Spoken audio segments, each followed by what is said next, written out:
여러분 안녕하십니까? 김성원 목사입니다. 네, 구약 이야기 11번째 강의를 시작하도록 그렇게 하겠습니다. 오늘은 성문서에 있는 이야기를 좀 할까 그렇게 생각을 합니다. 지금까지 이제 이스라엘 역사를 하나의 이야기로 성경에 나와 있는 이야기를 하나로 쭉 연결해서 우리가 생각하는 작업을 했잖아요. 그러니까 성문서에 있는 그 이야기를 할 것인가 여부는 좀 고민이 있었어요. 이것이 이제 역사를 다루는 그런 예언서나 뭐 이런 것도 있지만 중심이 이제 뭐 시가라든지 시문학이라든지 이제 지혜문학 이런 거기 때문에 좀 그런 생각을 처음에 했죠. 그러다가 뭐 성문서에 있는 그런 그 역사서를 빼놓고 나머지 책들 중요한 책들을 생각해 보면 어느 한 시대에 쓰여졌다고 볼 수는 없지만 이스라엘 역사 전체를 통해서 일어난 사건들을 다 담은 책들이거든요. 뭐 시편이라든지 뭐 잠언 같은 책들 그렇죠. 욥기의 정신도 또 전도서의 정신도 이스라엘 역사 전체를 흘러내려온 거다 이렇게 볼 수 있기 때문에 이것을 어떤 구체적인 한 부분의 특정한 시기를 다루고 있지 않다고 해서 무시할 수는 없겠다 이런 생각이 들고 또 다른 각도에서 성문서를 좀 생각해 보는 것도 의미가 있겠다 이런 생각이 들어요. 그래서 이제 기본적으로 스프레이 에메트라 그래서 스프레이 세프르라는 건 히브리 말로 책이란 뜻이고 에메트는 진리인데 이거를 여러분들이 뭐 히브리 말로 뭐라 그러냐 이거는 모르셔도 상관이 없어요. 그런 거는 나중에 이제 혹시 더 공부를 하실 분들은 관심을 가지시고 아니면 그냥 넘어가셔도 될 거라고 생각합니다. 어쨌거나 진리의 책이라고 이제 구성된 그런 그 책이 세 권이죠. 시편, 욥기, 잠언이 있고요.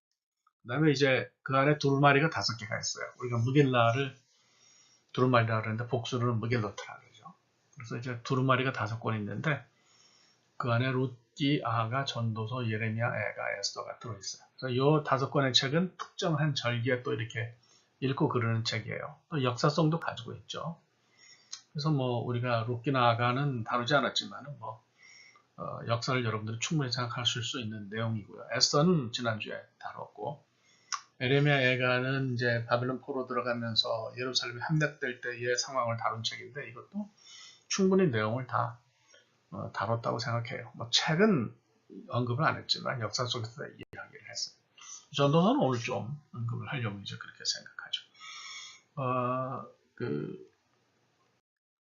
그 다음에 이제 기타로 다니엘서가 있고 이거는 뭐 그 바벨론 포로기서부터 후기를 다루는데 제가 아주 충분하게 다 이야기를 했어요.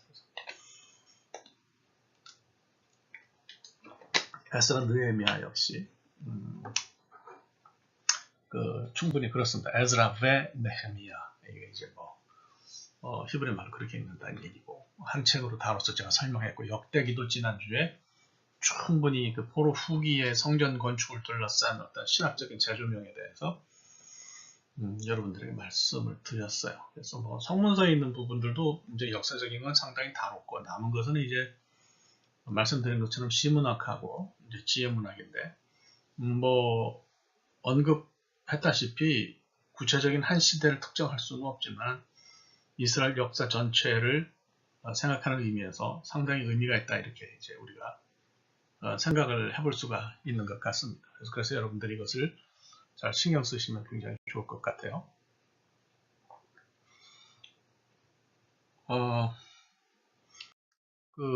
분류를 이제 좀 해보면 우리가 히브리 성경을 좀 생각해야 되는데 히브리 성경은 우리 개신교 성경하고 달라요. 우리 개신교 성경은 지금 70인역을 기준으로 해서 만들어진 그런 성경이고요.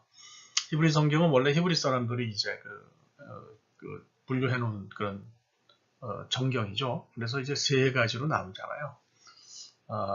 앞부분에 이제 토라, 그렇죠? 토라 해서 모세 오경이 있고, 그 다음에 이제 느빔 그래가지고 그 이후에 이제 예언서들을 쭉 다 거기 집어넣어놨고, 이제 나머지는 다 이제 성문서에 크투빔이라고 그래가지고 성문서에다 다 이렇게 집어넣어놨어요. 근데 이거를 이제 나눈 거는 뭐라 그럴까 연대별로 나눴다 이렇게 생각하시면 제일 좋아요. 그래서 초기에 이루어진 것이 모세오경이고 그 다음에 이제 우리가 역사서로 생각하는 그런 책들과 예언서들, 그 다음에 나머지는 다 좀 그 편집이, 그러니까 뭐 쓰여진 것 자체가 나중에 쓰여졌다는 것보다도 편집이 늦어졌다라고 하는 의미에서 우리가 이제 이 책들은 한꺼번에 나중에 성문서로 다 묶어다 이렇게 볼 수가 있어요. 그래서 히브리 성경을 보면 여러분에게 말씀드린 것처럼 역대기 문헌, 그러니까 에스라, 느헤미야, 뭐 역대기 상하 이런 게 이제 여기 들어가 있고, 다니엘서하고 다섯 두루마리가 여기 이제 들어가 있고, 지혜문헌, 욥기, 잠언이죠. 시편 뭐 이런 것이 이제 들어가 있어요. 근데 이제 그 개신교 정경은 말씀드린 것처럼 70인역의 전통을 따르죠. 그러니까 제가 여러 차례 설명했어요. 주전 4세기 경에 이제 그 히브리어가 사가 됐을 때에 히브리 말을 헬라 말로 번역하기를 원하는 사람들이 애굽의 콜로니에 있어서 이 사람들을 위해서 이제 번역한 성경이다 제가 말씀을 드렸죠. 말씀을 드렸는데 이 개신교 정경을 이제 이렇게 보면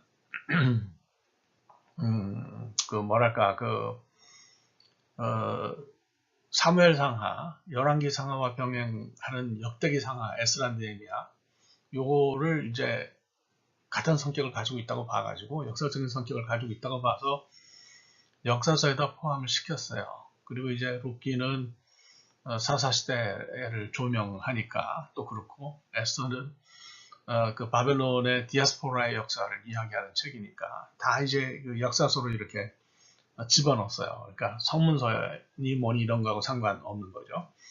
예레미야에가는 뭐 예레미야가 쓴 거로 봐서 예레미야 다음에 집어넣고, 다니엘서는 예언서의 하나로 이제 취급을 해서 예언서로 집어넣었죠. 그러니까 그저 우리가 편안하게 그 성문서를 생각한다 그러면 시편, 아가서, 그리고 지혜문헌이라는 범위 속에서 이제 욥기, 잠언, 전도서 이런 것들을 포함하는 시가문학 이런 형태로 나타나는 걸로 여러분들이 생각하시면 제일 좋겠다 이렇게 생각을 하죠. 그러니까 이거 이제 복잡하게 생각하지 마시고 이렇게 정리를 하세요. 히브리 성경에서는 뭐 주로 포로 후기에 쓰여졌거나 편집이 그때 된 책들을 다 몰아넣은 책이라고 볼 수 있고, 개신교 정경은 이제 70인역 전통을 따라가는데, 말씀드린 것처럼 그 70인역 구약 성경이 이제 헬라 구약 성경인데, 그 기독교인들이 다 많이 읽었어요. 유대인들이 번역했지만 기독교인들이 다 달라붙어가지고 이걸 읽고 우리 성경이다 그랬기 때문에 유대인들은 그걸 버리고 나중에 또 다시 번역을 했죠. 그래서 뭐 아퀴라나 뭐 디오도시안 또는 뭐 이런 사람들이, 또 쓴마쿠스 이런 사람들이 번역한 그런 번역을 이제 사용한 것을 우리가 볼 수가 있습니다. 그래서 어쨌거나 그래서 그걸 이제 따라갔다고 볼 수가 있어요. 그래서 그 안에서는 이렇게 역사적인 성격을 가진 건 역사서에 집어넣고, 예언서의 성격을 가진 건 예언서에 집어넣고, 나머지는 이제 대충 이제 그 성문서라는 데다가 이렇게 정리를 했다. 이렇게 생각하시면 될 것 같습니다.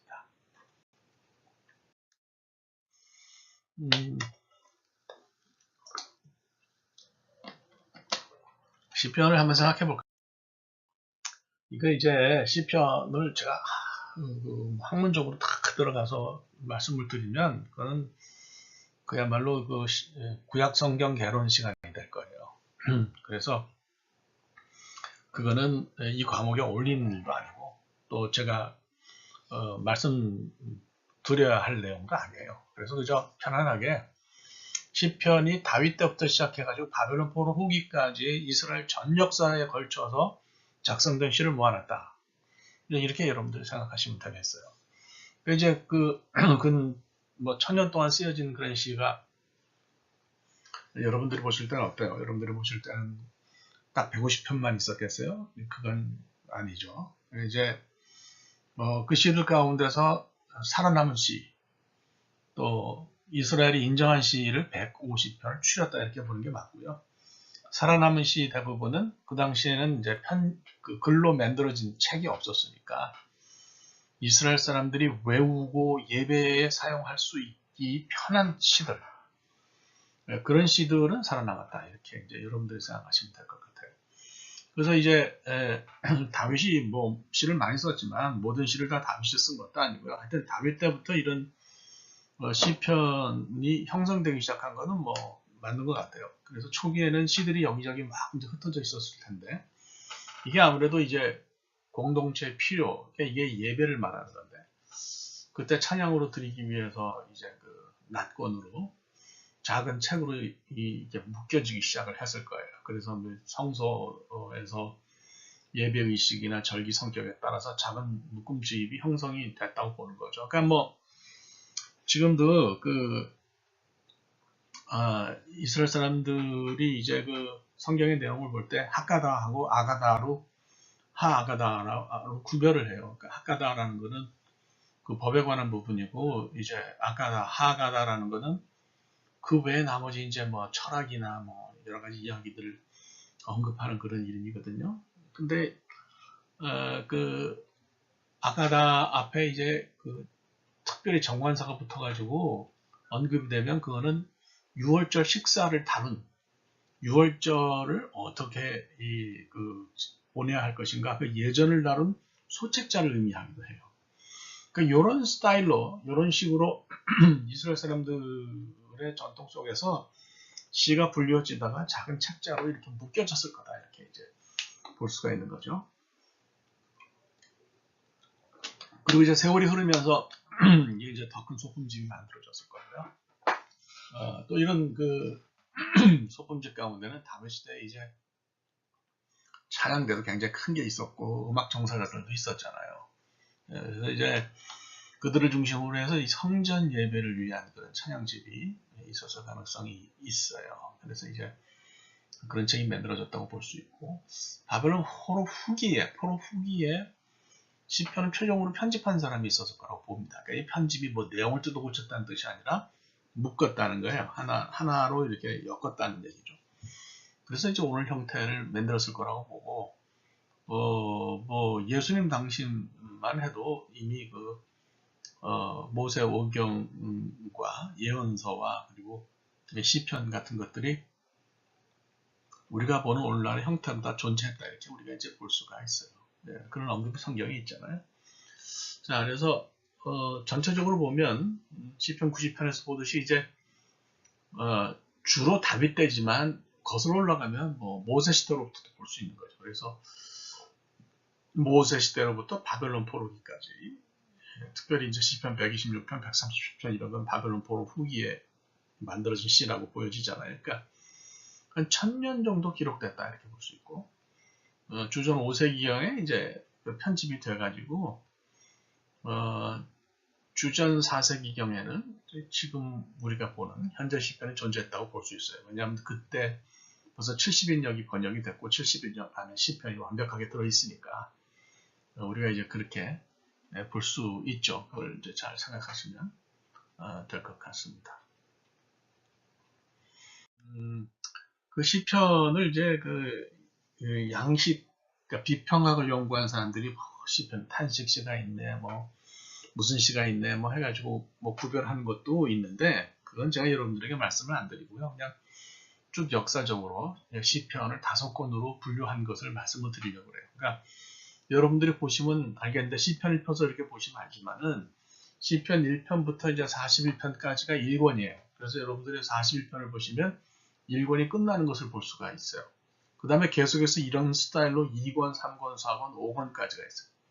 그래서 마치 오경처럼 시편도 5권의 책으로 나누고요. 이런 것들이 우리가 생각할 때는 아마도 이제 시대를 따라서 묶여진 거다, 이렇게 이제 보는 거죠. 그래서 1권이 역사적으로 가장 좀 오래된 책들이라고 보고요.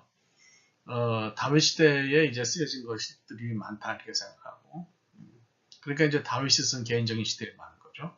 그래서 뭐 보면 그 안에 다윗의 생애의 얘기가 많아요. 어떻게 위기가 있었고 승리 있었고, 또 그의 범죄나 회개나 뭐 또 그의 말년이 어떻다, 뭐 이런 것들이 다 이제 시가 있는데, 뭐 다윗이 당대 시를 그가 수집했다고 보기에는 좀 어려워서 아마도 솔로몬이 수집하지 않았겠나, 이제 우리가 이렇게 생각을 합니다.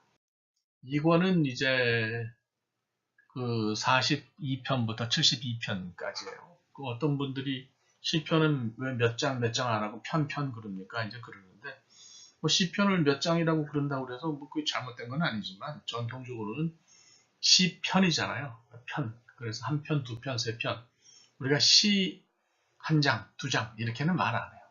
예, 그러니까 이게 일종의 동량적인 전승이라고 볼 수 있는데, 그래서 영어로는 Book of Psalms Chapter 1, Chapter 2 그래가지고 똑같이 장이라고 부르지만, 우리 이제 그 동량적 전승에서는 편, 시 한 편, 읊어보게나 뭐 이런 얘기들 하잖아요. 그러니까 그렇게 이제 편자를 붙이는 거죠. 여러분들 그렇게 생각하시고요. 이거는 크게 뭐 문제가 없는 한은 편이라고 부르시면 좋을 것 같은데, 나는 뭐 그게 의미 없으니까 그냥 장이라고 부를래 하시는 분들이 있다면, 그거야 뭐 어떡하겠어요. 그죠?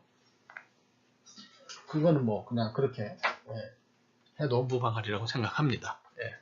그 대신에 이제 사람들이 수군거리고 그런 건 그건 제 책임 아닙니다. 자, 이제 두 번째로는 이제 2권, 그래서 42편부터 72편까지라고 했는데요. 조금 더 후에 이제 묶여진 것 같고요, 책으로. 저자가 좀 다양합니다. 고라 자손이라든지 다윗, 또 솔로몬 이런 사람들이 이제 저자로 등장하는 것을 볼 수가 있어요. 그래서 뭐 어떤 사람들은 아마 요시아 왕 치세 때에 그의 계획을 위해서 편집되었을 가능성이 있다고 얘기하죠. 왜 그러냐면 요시아가 성전 개혁했다고 말씀드렸잖아요. 그러니까 시는 예루살렘 성전 예배드리는 거하고 굉장히 깊은 관련이 있으니까 그랬을 가능성이 있다고 추측해요. 그러니까 이거를 뭐 반드시 이랬다라는 얘기는 아니에요. 어쨌든 우리가 이해할 거는 두 번째 시대에 930년 BC 어라운드에 이제 이게 쓰여졌을 것이고, 저자가 이렇게 좀 다양하다. 이 정도만 생각하시면 될 것 같습니다. 3권은 이제 78편부터 89편까지예요. 그러니까 이것도 한번 이렇게 끝에 예를 들면 89편을 가져가지고 어떻게 끝나는지 한번 보세요.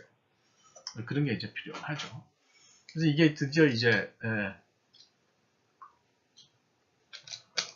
바벨론 포로기라는 국가적인 이제 재난에 대해서 언급을 하죠. 그래서 예루살렘의 함락을 언급하니까 1차, 2차, 3차에 걸쳐서 예루살렘이 함락됐잖아요. 말씀드린 것처럼.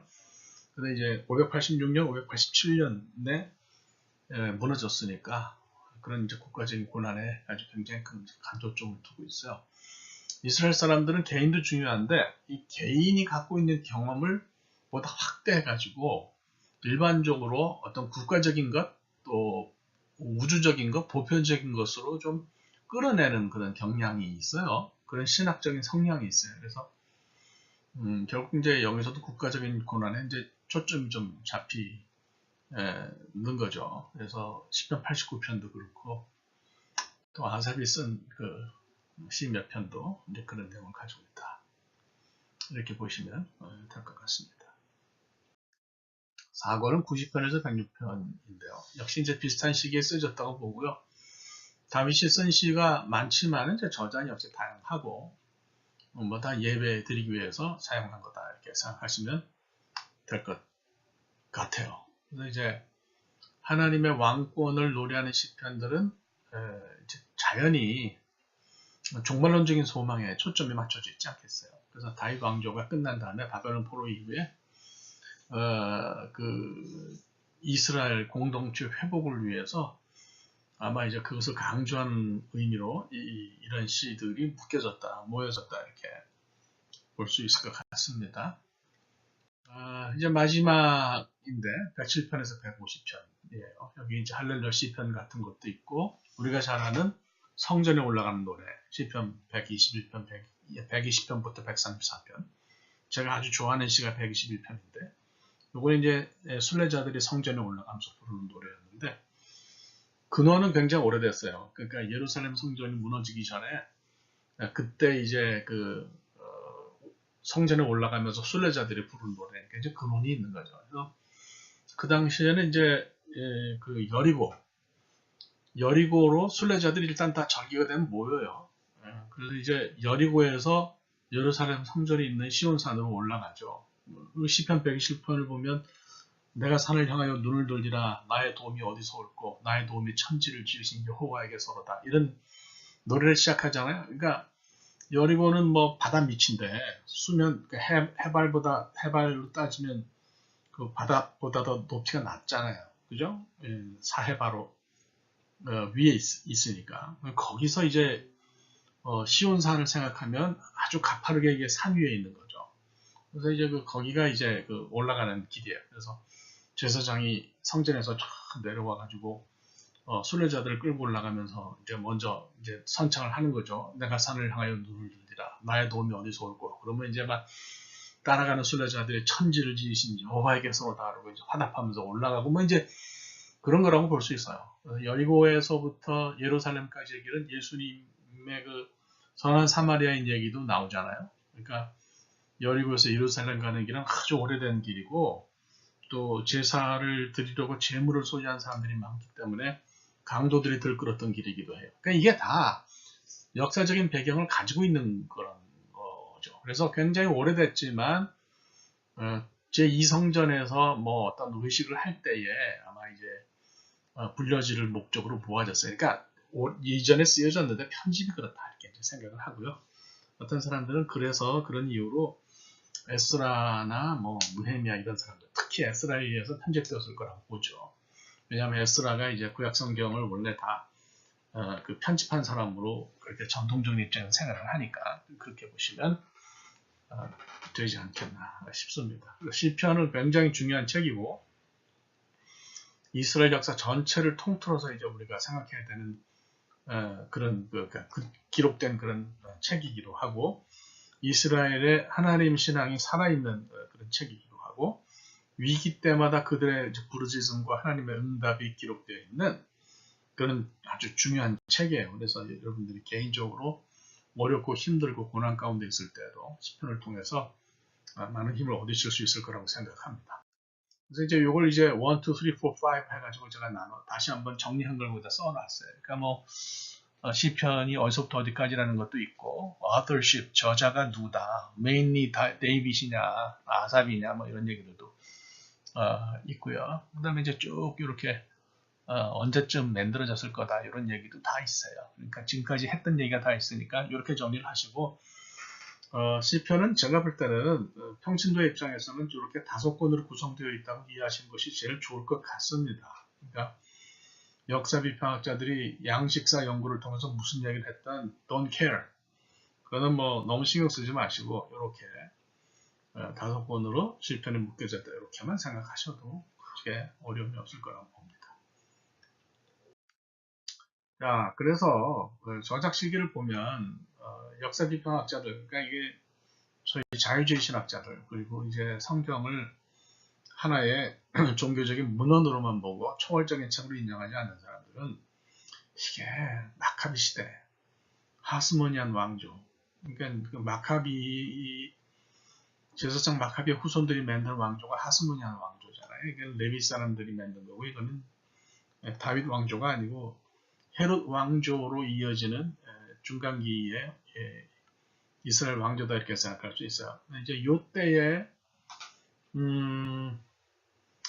뭐 시편이 만들어졌다 이렇게 주장들을 하고 그랬는데 뭐 너무 막 나가서 오늘날은 오히려 대부분의 학자들이 웃기지 마라.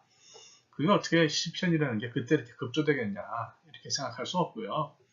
성경 전체에 걸쳐서 굉장히 탁월한 위치를 가지고 있어요. 예를 들면 출애굽 얘기도 얼마든지 시편에서 찾을 수가 있거든요. 그러니까 이런 구체적인 어떤 역사와 굉장히 관계가 있기 때문에 이걸 뭐 중간시대 말기, 그러니까 중간시대라는 건 intertestamental period, 신구약 중간기를 얘기하는데 신구약 중간기에 얘기하면 급조되거나 그런 건 아니다. 이제 우리가 이렇게 보는 거죠. 그 다음에 제가 말씀드린 것처럼 70인역, 헬러 역번, 주전 3세기, 4세기, 저는 4세기라고 봐요.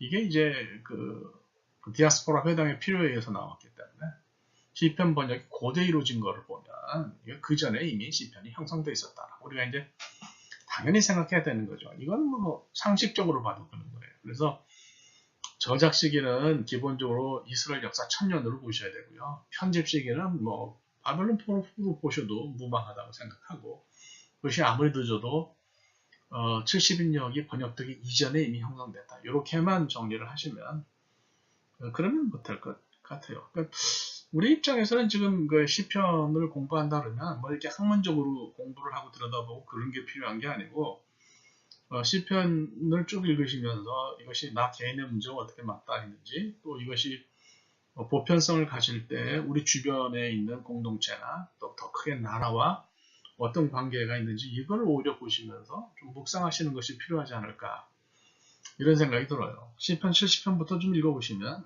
고난 당했을 때에 시편 기자들이 얼마나 이를 갈면서 하나님께 고통과 고난과 억울함을 토로했는지 우리가 알 수가 있거든요. 그래서 그런 걸 보시면서 우리도 힘을 내고 고대도 이랬으니까 이런 역사는 반복이구나 하고, 또 그들이 어떻게 힘을 얻어서 마지막에 하나님 신앙을 고백했는지 이런 것을 우리가 살펴보는 것도 도움이 될 거라고 생각합니다. 자, 이제 시문학은 끝냈고 이제 지혜문학인데요. 지혜문학이 이제 말씀드린 것처럼 잠언, 욥기, 전도서 이렇게 좁혀서 생각하시면 될 것 같아요. 지혜문학은 이제 어떤 개인의 이슈나 국가, 지역의 이슈를 다루지를 않아요. 아주 보편적이고 우주적인 이슈를 다루죠. 그러니까 어떤 한 나라, 한 개인, 공동체, 뭐 이익을 얻고 못 얻고 이런 건 중요한 게 아닙니다.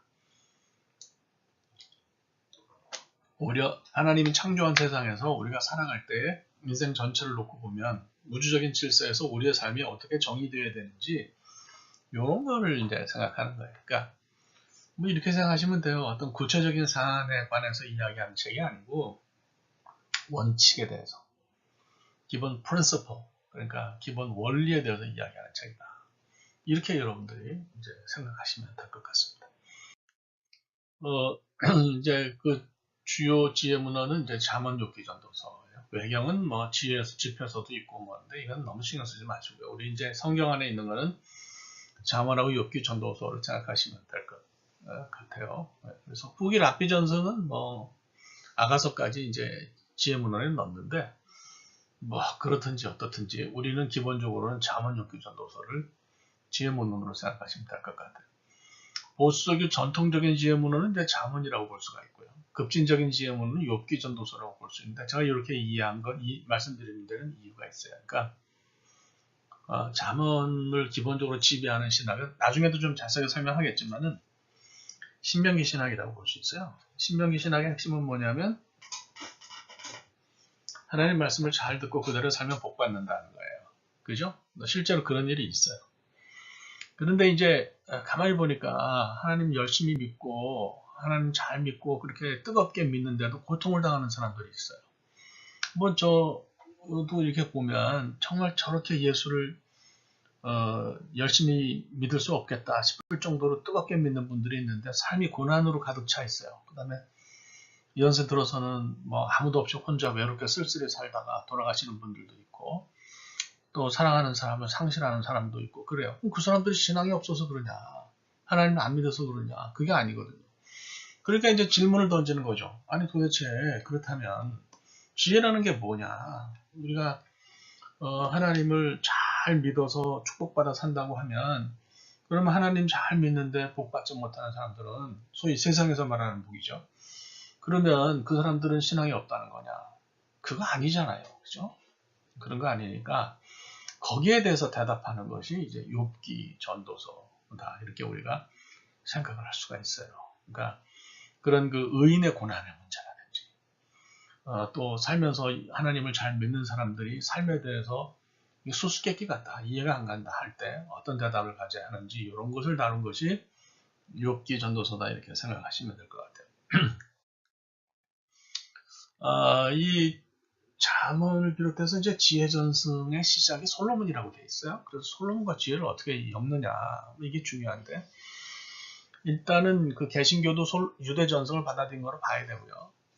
그 유대 전승에서는 지혜 출발을 솔로몬이 뭐 선하고 악하고 이런 문제가 아니고 적어도 지혜에 있어서는 지혜 출발이 솔로몬이라고 생각해요. 그래서 이제 이 사람이 확실하지는 않지만 책 3개를 썼다고 믿죠, 사람들이. 청년기에는 젊었을 때는 아가서를 썼다고 해요. 사랑 얘기가 있고 그러니까. 장년기에는 이제 좀 익어가지고 어떻게 하면 우리가 이 세상에서 잘 살 거냐, 이런 걸 주제로 다룬 그런 잠언을 썼고, 노년기에는 살아보니 다 소용없더라. 어차피 인생에는 한계가 있다. 그 전도에서 헛되다라는 표현은 nothing을 얘기하는 게 아니고 nothingness를 얘기하는 게 아니고 리밋이 있다는 걸 얘기하는 거예요. 한계가 있다. 우리 삶이 이러든 저러든 이 땅에서 뭐 100년을 살던 억수로 부자로 살건 재벌로 살건 상관없이 똑같다. 나중엔 다 죽어요. 한 주면 재로 돌아가는 거예요. 다시 땅으로 돌아가는 거예요. 그죠? 네, 그러니까 땅에서 흙에서 와서 흙을 먹고 살다가 다시 흙으로 돌아가는 게 인생이라고 얘기하는 게 이제 전도서인 거죠. 그러면 솔로몬이 모든 지혜만 정말 다 썼냐? 그건 아니죠. 우리가 잠언 25장 1절 보면 히스기야 시대 때 편집됐다는 얘기가 있거든요. 그럼에도 불구하고 모든 유대 전승과 모든 책들이 이 지혜 전승을 솔로몬에게 돌리고 모든 저작권을 솔로몬에게 돌리는 이유가 있어요. 그러니까 말씀드리면 지혜 전승의 내용이 넓잖아요. 보수적인 시각도 있고 급진적인 시각도 있단 말이에요. 그죠? 그러니까 지혜의 스펙트럼을 넓히는 거죠. 하나만 지혜가 아니라는 거예요. 그냥 뭐 말씀대로 살면 복 받는다 이런 단순한 얘기만 지혜, 그것도 지혜지만 그것만 지혜가 아니다. 열심히 뜨겁게 신앙적으로 살아도 고난을 당할 수 있고 또 그것이 하나님의 자유와 주권과 연결된다고 하는 그런 지혜도 있어요. 그러니까 이런 지혜가 이제 스펙트럼을 넓혔고 잠언과 전도서의 지혜를 다른 것으로 분리하지 않고 서로 연결하는 정말 지혜로운 어떤 그 생각이 이렇게 솔로몬을 지혜 출발로 만든 거죠. 여러분들 이해가 가세요? 이거 통합이에요. 통합의 지혜예요. 이런 게 좀 필요해요. 가르고 분리하는 게 아니라 연결하고 합하는 거다 이렇게 볼 수 있어요. 그러니까 보수적 지혜와 급진적 지혜는 사실은 성격이 다른데 이것을 한 카테고리 안에 이렇게 넣었어요. 이스라엘 사람들. 굉장히 아주 돋보이는 그런 부분이다. 이런 그 생각이 듭니다. 그래서 이렇게 보시고 그렇기 때문에 솔로몬과 지혜를 연결할 수 있다. 뭐 이제 그렇게 생각하시면 딱 되지 않겠나. 그렇게 생각합니다. 그래서 이런 걸 이제 머리에 집어 넣으시고서 그러고서 한번 보시면 좋겠어요. 그럼 이제 지혜라는 게 뭐냐? 한마디로 말하면 하나님과 인간의 손잡는 게 지혜예요. 예. 그래서 그 하나님적인 것과 인간적인 만나서 하나님의 주권이 인간의 삶에 영향을 미치잖아요. 그걸 살펴보고 우리 삶을 어렵고 힘든 속에서도 하나님 뜻대로 이끌어가기 위한 방법이 뭐냐? 이걸 제시하는 게 지혜예요. 그래서 이제 호크마라고 하는 유대주의 안에 이제 지혜 전승이 있는데 이 지혜 전승도 이 사람들도 나중에 고난 많이 당했잖아요. 성전이 무너지고 두 번째로 지은 성전도 무너지고 AD 70년에 무너졌죠. 그리고 이 사람들이 계속해서 로마에 의해서 아주 뭐 다스림 통치를 받으면서 굉장히 어려운 일 많이 겪고 그럴 때 이제 그런 상황 속에서 후기 유대주의 소위 라비닉 주리즘 그러니까 뭐 미드라시니 탈무드니 미시나니 이런 게 이제 생산이 됐단 말이에요. 그러니까 그 속에서 이제 지혜 전성을 보면 지혜라는 것이 축복을 받기 위한 방법이 아니고 복을 받기 위한 방법이 아니고 고난을 어떻게 이기는 방법이냐는데 집점이 돼 있어요. 그러니까 그 비교 종교학을 보면 이제 어떤 마을에 복을 주는 신하고 저주를 내리는 신하고 이제 이렇게 사당이 같이 있는데 그 책에서 질문하죠. 어느 신의 사당에 재물이 많이 들어올까? 얼핏 생각하기에는 복을 주는 신의 사당에 재물이 많이 들어올 것 같은데 실제는 아니란 말이죠. 저주를 주는 신의 사당에 아주 사람들이 갖다 재물을 바칩니다. 뭐냐면 인생에서 좋은 일은 한 개, 두 개지만 힘들고 어려운 일이 7개, 8개라는 거예요. 그게 인생의 본질이라는 거예요. 그래서 진짜 지혜는 복 받는 데 있는 게 아니고 고난을 어떻게 이겨나가느냐, 고난을 어떻게 극복하느냐 하는 것이 지혜다. 그래서 그 속에서 하나님이 어떻게 우리에게 영향을 미치시는지, 하나님의 주권과 우리의 삶이 어떤 관계가 있는지를 들여다보는 것이 이것이 지혜다. 이제 이렇게 여러분들이 생각을 하시면 될 것 같아요. 그래서 이제 아까 말씀드린 것처럼 이제 잠언은 신명기적 신학을 가지고 있어요. 전통적인 복의 개념을 가지고 있고 사람이 살펴보니까 이런 사람들이 잘 살더라 이렇게 얘기를 해서 그걸 이제 적어 놓은 거예요. 이제 8장에 나오는 그 지혜 의인화, personification of the wisdom 이게 굉장히 이제 유명하죠. 그래서 이런 인간으로 하여금 이 땅에서 복받고 잘 살게 하는 같은 그런 것이 하나님으로부터 온다는 그런 얘기를 해요. 근데 말씀드린 것처럼 인간의 경험을 이제 넘어서는 이해가 안 가는 부조리한 상황이 있잖아요. 그죠? 욥은 예를 들면 엄청난 의인이었어요.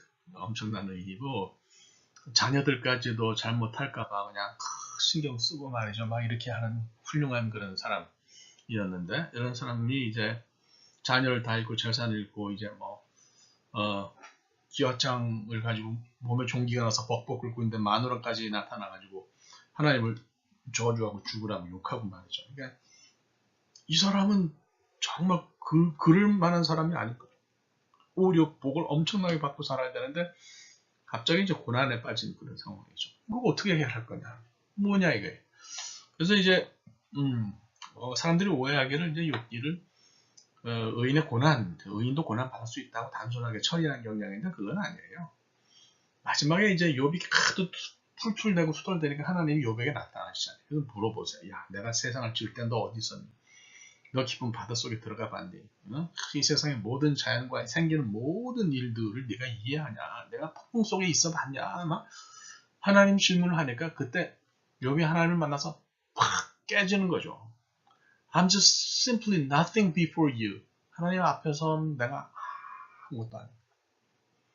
하나님만이 내가 정말 듣기만 했는데 이제 눈으로 보니까 진짜 하나님이십니다. 하나님이 내 삶의 모든 것을 다 주관하시는 분이신데 내 뜻대로 하나님을 내가 쓸 수가 없군요. 그냥 하나님은 자유하십니다. 하나님에게 주권이 있으십니다. 이렇게 하시든지 저렇게 하시든지. 그 하나님만입니다. 이렇게 고백하죠. 그러니까 욥기는 하나님의 자유와 주권이 이제 그 일종의 주제예요. 그래서 우리는 토기고 하나님 토기장이시니까 하나님이 토기를 어떻게 빚으시든지 우리는 그냥 따라가는 거죠. 근데 이걸 불만을 가진다 그러면 그런 거죠. 그러면 그거는 어떻게 보면 더 성숙해야 되는 신앙이라는 얘기예요. 그러니까 고통 속에서도 아픔 속에서도 힘든 것 속에서도 정말 피눈물을 흘릴 수밖에 없는 그런 상황 속에서도 하나님의 존재를 오히려 인정하는 것이 그게 진짜 이제 신앙의 어떤 핵심이고 정의다. 이런 얘기를 욥이 하는 거예요.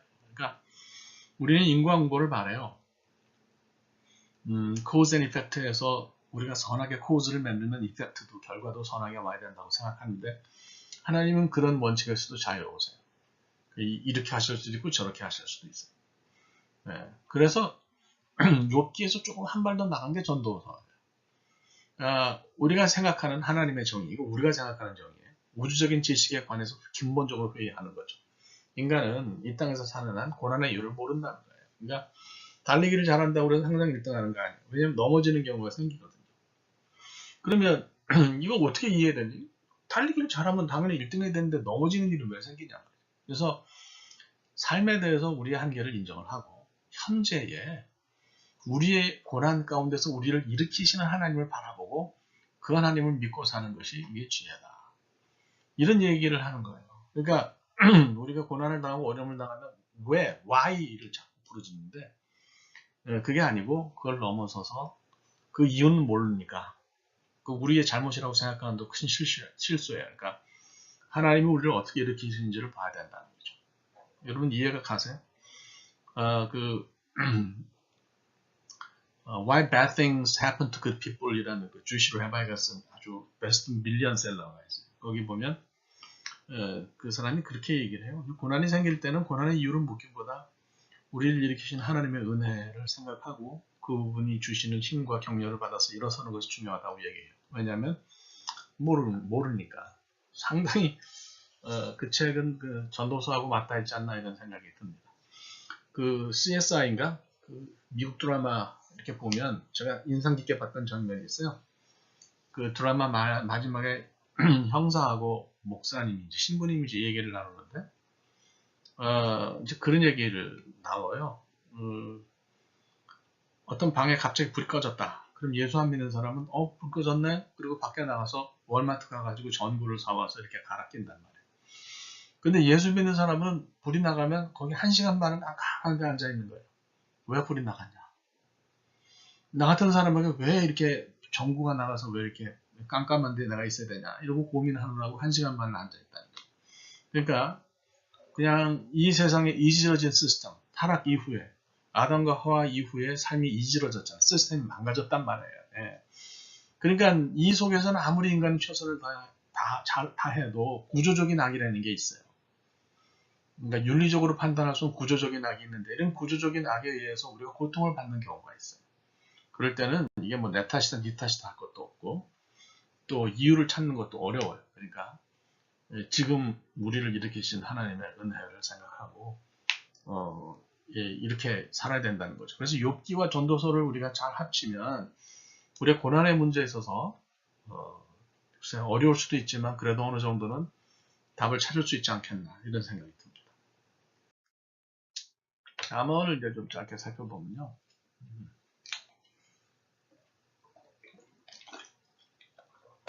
마샬이라는 이름인데 마샬은 그야말로 이제 프로벌브죠. 뭐 솔로몬에게 기원이 있다고 이렇게 생각을 그래서 지혜를 찬양하는 거죠. 왜냐하면 우리 삶의 근간이 하나님과 연결되어 있고 하나님을 섬기고 경외하는 사람에게 인생의 복이 주어진다고 이제 생각을 하니까. 그래서 하나님과 좋은 관계를 잘 유지하라고 그렇게 언급해요. 그게 인생을 부드럽게 사는 방법이고 인생을 풍성하게 사는 방법이라고 얘기해요. 이게 맞는 부분이 있어요. 분명히. 이런 부분이 성경 안에 있고 우리 삶에도 있거든요.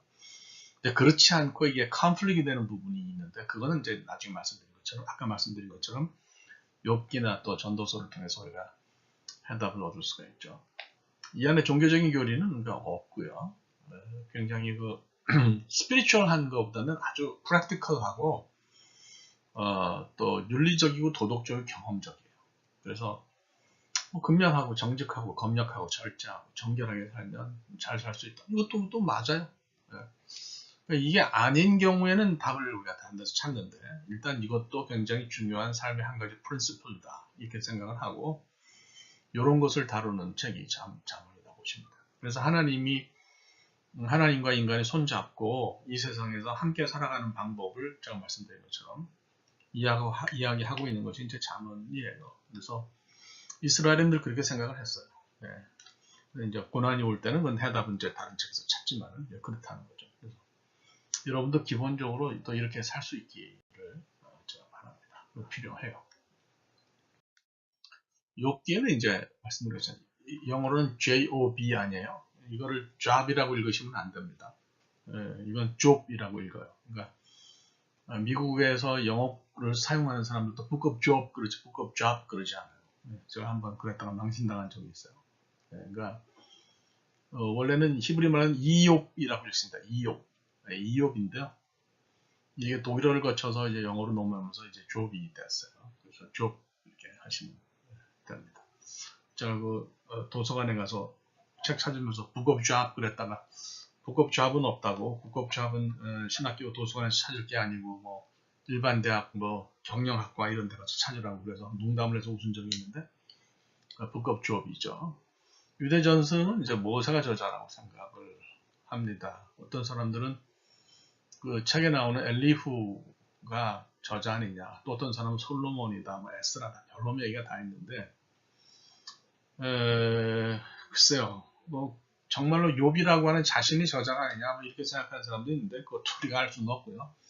그냥 알 수 없는 사람이 썼다, 무명이다, 아나니머스다라고 생각하시면 잘 표현할 것 같고. 또 무명이라고 생각한들 무슨 문제가 있겠어요, 그죠? 무명이라고 생각한들 뭐 제가 볼 때는 아무런 문제가 없다고 봅니다. 그래서 욥은 그렇습니다. 배경을 보면 책 속의 배경으로만 보면 그렇게 막 다른 걸 따져가지고 언제 쓰여졌나 이런 거 뭐 그건 다 엿장사주라 그러고 그냥 편하게 책 속에 있는 배경으로만 보면 모세와 동시대가 아니냐, 모세가 미디안에 체류할 때가 막 그때쯤이 아니냐 이렇게 이제 우리가 게스를 하는 거죠. 그렇게 보는 이유는 이제 출애굽이라든지 그 뒤에 이제 다른 사건에 대해서 언급이 없어요. 그러니까 언급이 없다는 것은 발생하기 이전이라는 거죠. 만약에 출애굽 사건을 알았다면 그런 얘기가 희미하게나마라도 언급이 될 거예요. 성경을 보면 출애굽 이후에 모든 책에는 예언서도 그렇고 시편에도 그렇고 출애굽이 언급이 되거든요. 이제 그렇다고 볼 수 있어요. 그 다음 지리적인 배경은 가나안이 아니죠. 아라비아 사막이 이제 미디안 쪽이 그쪽이 이제 문화적인 배경 보여지고요. 그래서 우리가 생각할 때, 이게 하나님이 우주의 하나님이고 세상을 지은 하나님이기 때문에 가나안 밖에도 당시 하나님을 섬기는 사람들이 있었다는 사실을 우리가 볼 수가 있는 거죠. 역사적인 배경은 모르겠어요. 누가 왕이었는지, 또 그 나라가 어떤 시스템을 가지고 있는지, 구체적으로 어디에 지배하고 있는지는 자리하고 있는지는 전혀 모르고요. 욥의 가정만 배경으로 나타납니다. 욥은 이제 그저 단순히 근방에도 존경받는 지주였다, 이렇게만 우리가 생각을 하죠. 그러니까 굉장히 어떤 구체적인 그러니까 역사적인 사건을 다룬다기보다도 한 인간에게 일어나는 어떤 사건을 통해서 삶의 원리나 원칙을 들여다볼 수 있는 책이다, 이렇게 생각하시면 딱 할 것 같아요. 그래서 이제 주제는 말씀드린 것처럼 하나님의 주권이 롤드십이 이제 주제예요. 그러니까 인간이 하나님을 위해서 하나님을 섬기냐, 아니면 자신의 이익을 위해서 하나님을 섬기냐. 그러니까 이게 굉장히 중요한 질문이거든요. 내가 잘 먹고 잘 살기 위해서 하나님을 섬긴다고 하면 이게 이제 보험 드는 거랑 비슷해지는 거예요. 많은 사람들이 그것 때문에 하나님 믿어요. 그러면 이제 기복신앙으로 흐르게 되는 거고, 하나님이 실망시키면 하나님을 떠날 수밖에 없는 거죠. 그 제가 옛날에 한국에서 목회할 때 그 교인 하나를 남묘호랭개교에 잃어버린 적이 있어요. 제가 뭐 불교나 뭐 가톨릭에 잃어버렸다 그러면 그래도 조금 난데, 이건 무슨 제가 볼 때는 깜냥도 아닌 무슨 남묘호랭개교 창가학회 사람이 잃어버렸어요. 그래서 제가 물어봤어요. 도대체 왜 그리로 가자 하려냐 했더니 자기 체질에 맞는데.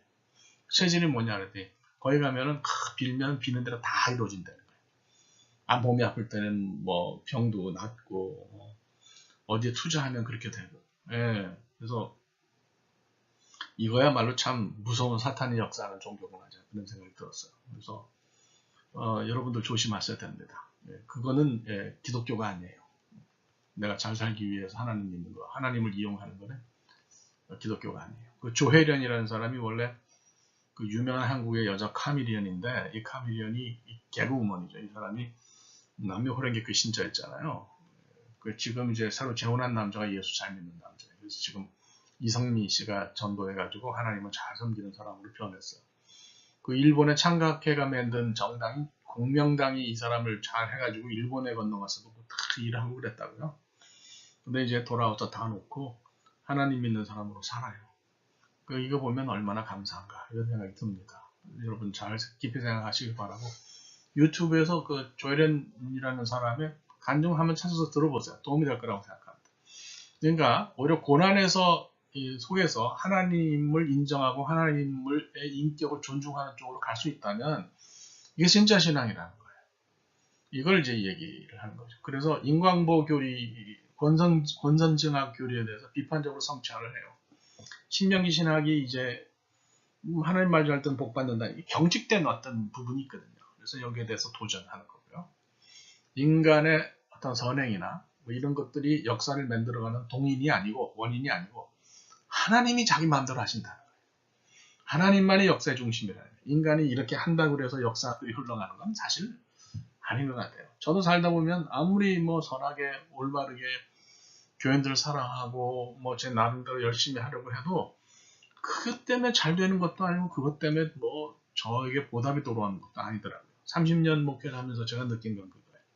그러니까 이리 되든 저리 되든 목사는 하나님의 소모품일 뿐이고, 그저 하나님이 역사를 만들어 가시면 그 앞에 잘 되든 못 되든지 순응하는 것이 필요하다, 이런 생각을 하죠. 정신이 들 때는 그런 생각하고요. 정신이 안 들 때는 불평하고 그러면서 사는 거죠.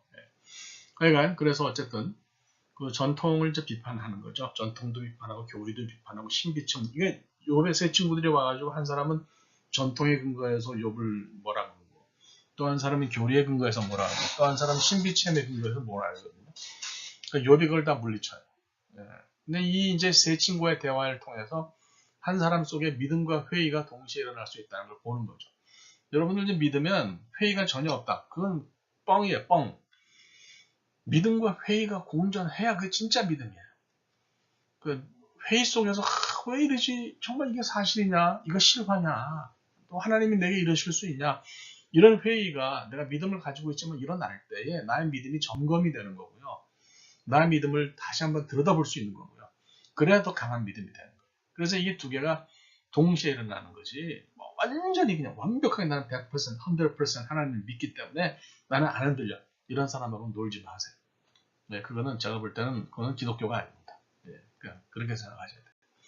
그래서 모든 고난의 해결은 나의 선행에 있는 것이 아니라 하나님께 있다. 이렇게 우리가 생각할 수 있으면 좋을 것 같습니다.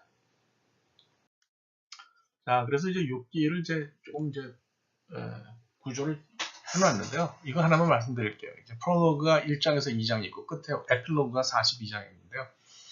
1장에서 2장, 42장 이후는 산문이에요. 산문. 그리고 3장부터 41장까지는 시로 돼 있어요. 가운데 핵심이 시예요.